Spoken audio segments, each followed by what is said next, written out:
Now, do you need $3,000 or $20,000 to start Amazon FBA? And could you do it in 1 to 2 months? Or are you going to be doing product research for 1 year, 2 years, or just passively lurking at videos? Hello, my name is Karina at Intomili, and today I'm going to be discussing with you how much money is it really going to take to start Amazon FBA private label, and also the length of time. We're going to cover some very important points on both aspects to make sure that you stay for the duration of the video, because it will save you a lot of time and understanding. The first thing I want to mention is the amount of money it takes really depends on your goals. Now, I talk about this a lot, and that is the high risk model versus the low risk model. There are very niche markets that are low risk where you can afford to spend a small amount of money, order a lower MOQ, and begin to see the progress of the product, versus high risk markets, which yes, you can be successful in them. However, they do take a lot more investment, right? You are going to need to invest much more money to make this successful. On top of that, you will also need to have the proper knowledge, because you can't just jump into these expensive markets without knowing how to do it. And that of course takes practice and learning and experience. And I really don't recommend those high risk markets, especially when you are first starting out or even intermediate level, because a lot of mistakes accompany those markets. The problem is that it looks like a shiny object that everybody wants, because typically the sales are much higher. The monthly revenue ranges anywhere from $30,000 to $500,000 or $1 million. But honestly, I don't think that should be the priority goal when starting Amazon FBA. So I definitely think you should be aiming towards the lower risk markets when you need a smaller investment and also a smaller amount of time to really get running with these types of products. The thing I do want to say is, don't put your life savings and your only money into Amazon. Of course, it is a business, so you need to be ready to spend. Some people come into this business model expecting to make money without spending money, and unfortunately, that cannot happen. You do need an investment so you can kickstart your progress, and of course that's for inventory, but don't be putting in everything. And again, going back to the low risk model of things, you don't need a crazy amount. You honestly can start with $3,000, but it is $3,000 that you are not scared to lose, because from personal experience, I've had failing products as well. And yeah, I invested money and it fails. Sometimes you can make your money back by selling the product at break-even price, but sometimes you also have to bear the losses. Now, I'm not saying that's going to be the case. That's why I very strongly advocate that you think about starting this business model low risk, maybe not investing as much into inventory, not ordering a very high minimum order quantity, and really going for those low revenue markets that are doing maybe $5,000 in sales as opposed to $30,000 or $100,000. And actually, I honestly don't think there's another way of doing this unless you're really willing to invest tens and thousands of dollars, which is the amount it costs to be successful in those specific markets. So if you are kind of stuck, know that you can do this low risk, but you do need money. I would suggest setting some money aside specifically for Amazon FBA. I guess that's what they say when you lend people money or when you go to gamble. It's kind of, don't bet the money you're not willing to lose. And the same goes for Amazon. However, I do think this is one of the most powerful business models today, last year, 2 years ago, and for the years to come. So this will be very advantageous to you if you stick through this and if you earn enough money to keep your inventory going. And the reason I mention that is that it factors into the cash flow of things, right? You can't just have $1,000 set aside, $2,000, $3,000. You have to think a little bit more long-term, thinking of, all right, if I sell out of this inventory and Amazon does not give me the check because it hasn't been 2 weeks, will I have enough money to reorder inventory? Now, there's a lot of components that go into this that I won't be covering in this video, such as obviously cash flow, potentially getting loans if you need to, but I do want to say, all tying back to the low risk model. If you find specific markets that don't have high sales volume, you will see the traction of the product. You'll be able to reorder it, and hopefully your profit margin is high enough where eventually and soon you can use those funds to fund your next product. Another thing I do want to mention is the lead time of the products. If you really foresee yourself having cash flow issues, then products with a shorter lead time will do you a lot of justice, because say your product lead time is 1 week and it's a lightweight product and you can air express ship it, and I've had some products that come to me in less than 3 days all the way from China, which is mind-blowing. But keep in mind, those products were small and lightweight, as opposed to products that require sea shipping, which can take to 35 days to 40 days if it's long shipping. Sometimes there's express shipping that's 22 days, so that kind of shortens your lead time a couple weeks.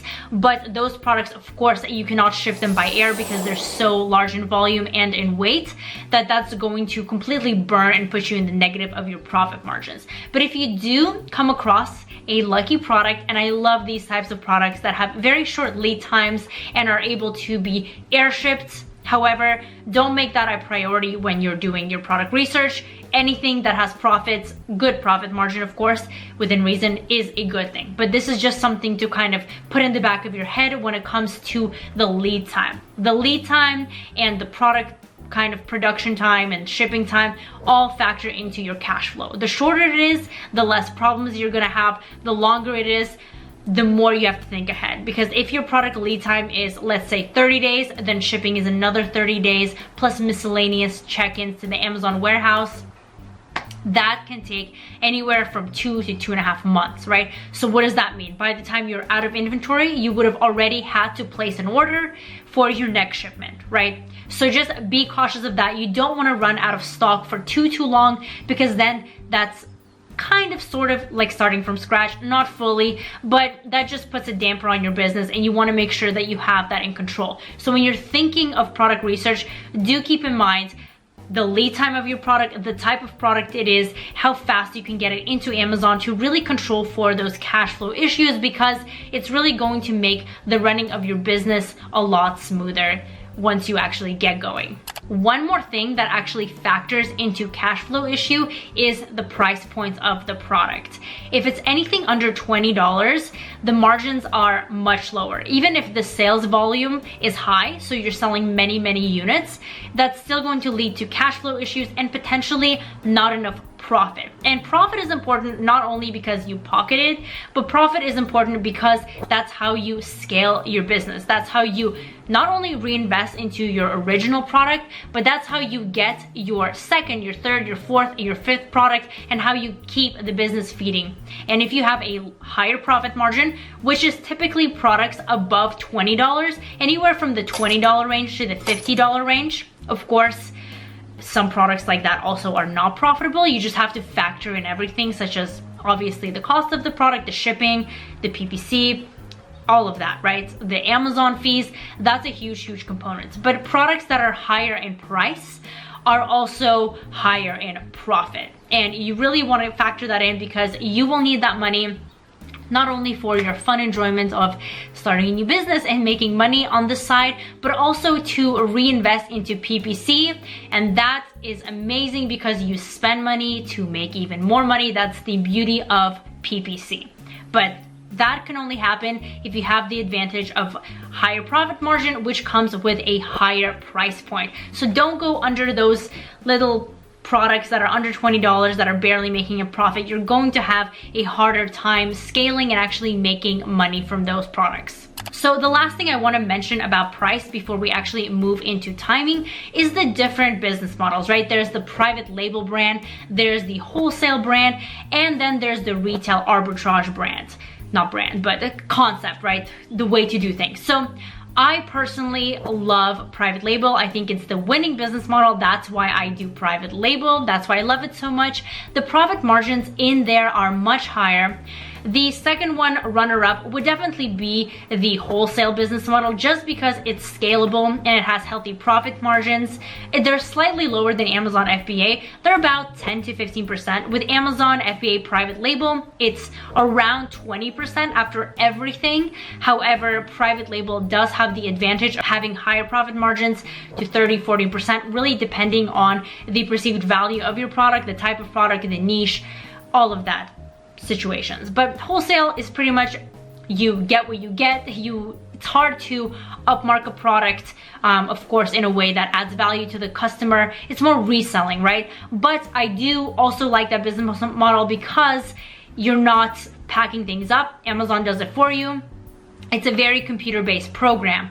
As retail arbitrage, I am not a huge fan of it because you're running around trying to get sales, packing boxes up. It does not make sense from a financial standpoint, nor from a time perspective, or for your emotional and mental freedom. I don't agree with that business model. However, if you do need to make money on the side, you can try this model, but you are going to have to do some digging to find out how to actually make profits, or you can pick up a side job that might be a little bit easier, but the private label margins are much higher, and the great thing is you actually own the business. So I do recommend private label over everything else as a brand owner, and as for scalability and more money in your pocket perspective.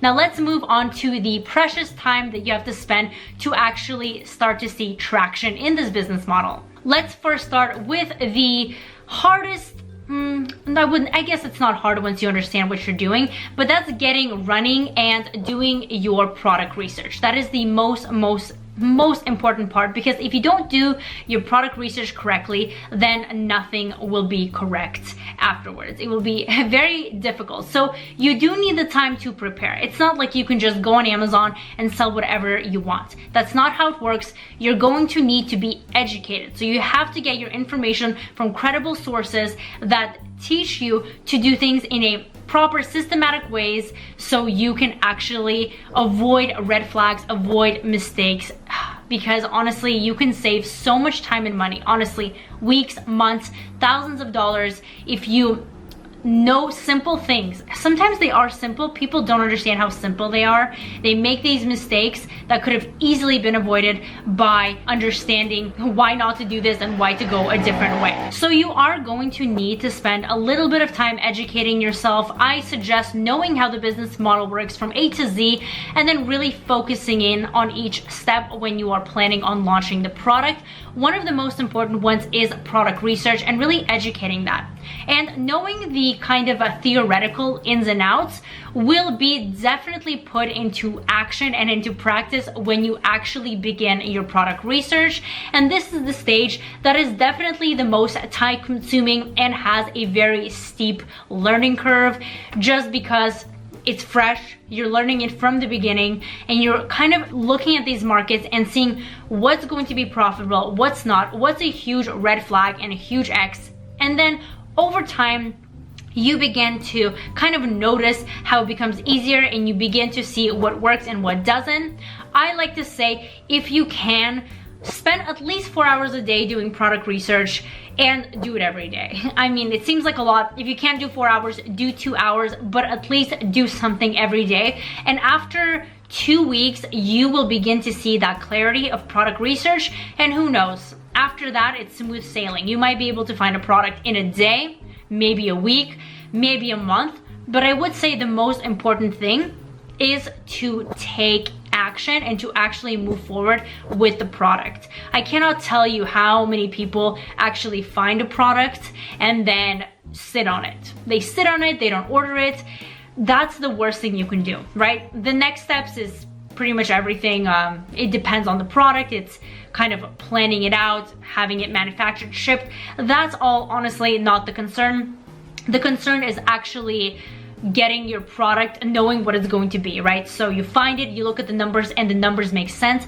Everything else is a lot easier. So do that part and worry about everything else later. As far as the other business models and the timeline of those, again, it really varies. I know that wholesale is very how to say, relationship focused. So you have to focus on reaching out to suppliers, really hunting the deals down, and that takes a lot with the email correspondences and looking at deals through emails, and also kind of doing other product analysis techniques. The timeline is shorter. It's more of a relational business. And as far as retail arbitrage, I mean, you could probably do it today.